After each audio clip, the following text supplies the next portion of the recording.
बहू, ये देखो, सोफा के नीचे कचरा है, वहां भी झाड़ू लगा दो। वो क्या है ना सासू माँ, मैंने अपने घर में कभी झाड़ू पोछा किया ही नहीं।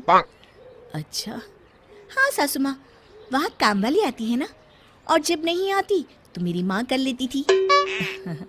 ठीक है, जल्दी करो बेटा, 8 बज रहे हैं और गौतम 9:15 बजे ऑफिस के लिए निकल जाता है।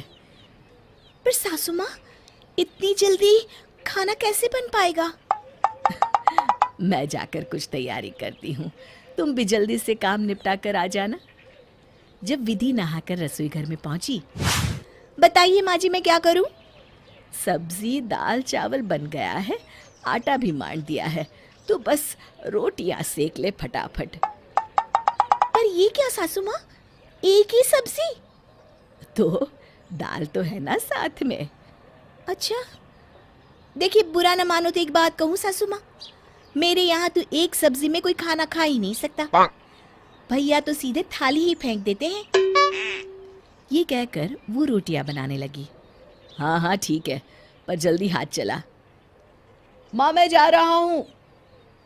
अरे रुक बेटा, ये ले तेरा डिब्बा। ठीक है माँ, चलता हूँ मैं। इतना कहकर वो ऑफिस चला जाता है।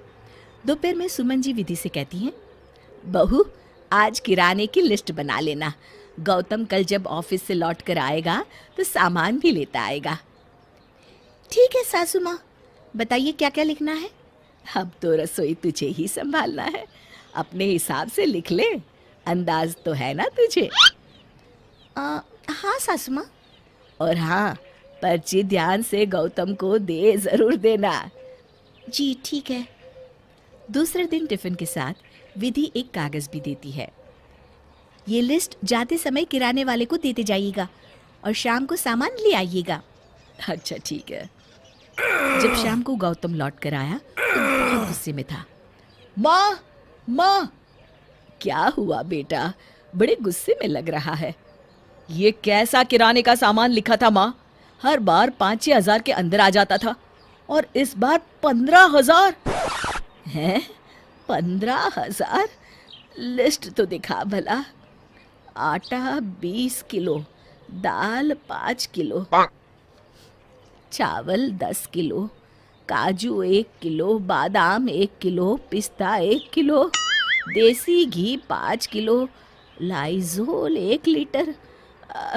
बहू, कहीं पर्चा बदल तो नहीं गया? नहीं सासू माँ, ये मैंने ही लिखा है। इतना सामान तो किसी प्रोग्राम में आता है बेटा। सासू माँ, तो फिर लिस्ट आपको ही बनानी चाहिए थी। हमारे मायके में तो किराने का सामान ऐसे ही आता है। चुप, बिल्कुल चुप, अब एक शब्द भी नहीं सुनूंगा। मुझे पता है तेरे मायके वाले कितने रईस है। विधि गुस्से में कमरे में चली गई। ये क्या किया बेटा तूने, रुला दिया उसे। माँ, तुमने बातें नहीं सुनी उसकी? अभी उसमें बचपना है, पर तुम तो समझदार हो ना। अरे माँ, तुम भी जा, अब हाथ मुंह धो ले, मैं चाय बनाती हूँ। इसी तरह दिन बीतने लगे, पर विधि की शेखी मारने की आदत ना गई। लेकिन गौतम का इस आदत पर चिढ़ना बढ़ गया। एक दिन सुमन जी उसके लिए साड़ी लेकर आई। बहू, ये साड़ी लो।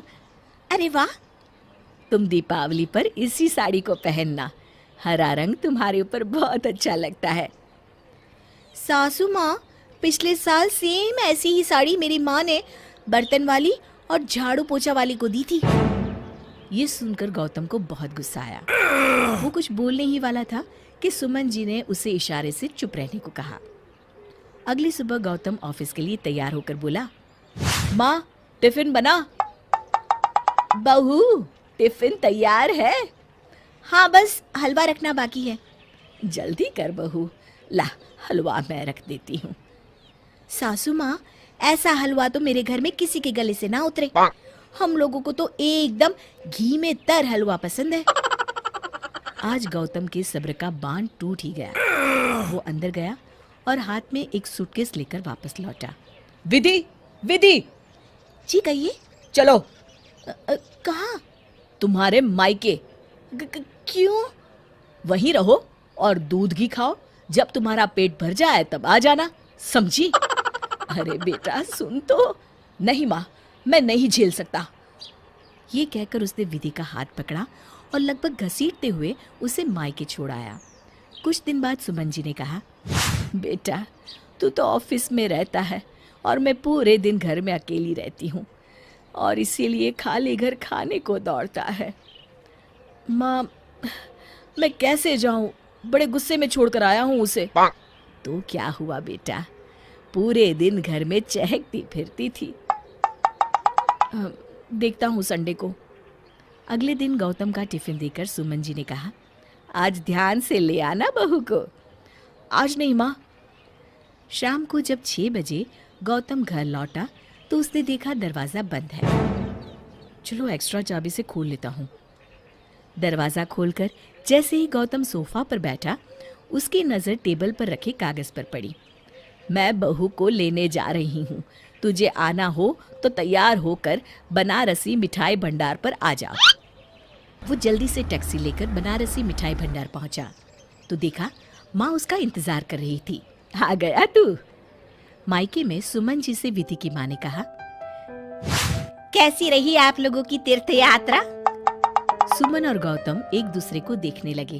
तभी विधि बोली, अरे मैंने ही माँ को बताया था कि गौतम जी आपको तीर्थ यात्रा पर लेकर गए हैं, तभी तो मुझे जल्दबाजी में यहाँ छोड़ गए थे। जी जी, बहुत अच्छी रही। फिर सुमन जी ने विधि की माँ से कहा, विधि से कहिए जल्दी निकलेंगे, नहीं तो रात हो जाएगी। जी हाँ, तैयारी तो हो चुकी है, खाना भी तैयार है, खाकर ही जाइएगा।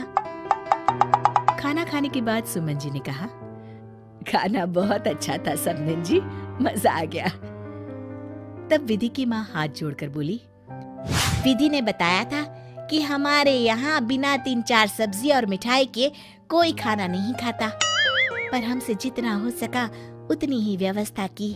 गौतम ने मन में कहा, अच्छा तो मैडम जी यहाँ अपने ससुराल की तारीफों के पुल बांधती है। घर पहुँचने पर सुमन जी ने विधि से कहा, बेटा ये अच्छी बात है कि तुम दोनों घरों की इज्जत बनाए रखना चाहती हो, पर याद रखो बेटा, ये झूठ की नींव पर नहीं होना चाहिए।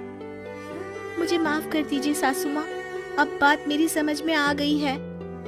शिक्षा, पर हमें तारीफ उतनी ही करनी चाहिए जितनी सहज लगे।